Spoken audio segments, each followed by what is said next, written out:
Dès que la bouteille avec le liquide tomba des mains du garçon, ses mains se mirent soudainement à chauffer jusqu'à atteindre 800 degrés Celsius. Maintenant, tout ce qu'il touchait fondait instantanément, même le métal, ce qui le terrifia. Paniqué, il courut vers l'évier et mit ses mains sous l'eau, mais celle-ci se transforma immédiatement en vapeur. Il essaya ensuite de refroidir ses mains avec de la glace, mais quand il attrapa un mouchoir en papier, il prit feu instantanément. Malgré tout, le garçon refusa d'abandonner, car c'était l'anniversaire de son père et il devait lui préparer un gâteau. Lorsqu'il entra dans la cuisine et ouvrit le réfrigérateur, en quelques secondes tous les légumes se transformèrent en charbon. Tout ce qu'il touchait cuisait instantanément, ce qui le frustra et le déçut. Mais alors, une idée lui vint.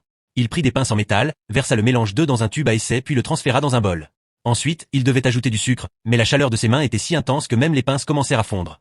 Il mit donc des gants de cuisine, et cette fois il réussit à ajouter le sucre, même si les gants finirent avec 2 grands trous. Pourtant, il ne s'arrêta pas. Lorsqu'il toucha doucement la boîte de sucre, elle se brûla. Après avoir ajouté le sucre, il referma le placard et mélangea le tout.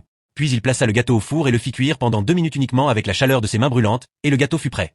À ce moment-là, son père sortit du laboratoire. Son expérience avait terriblement mal tourné et la pièce était un désastre.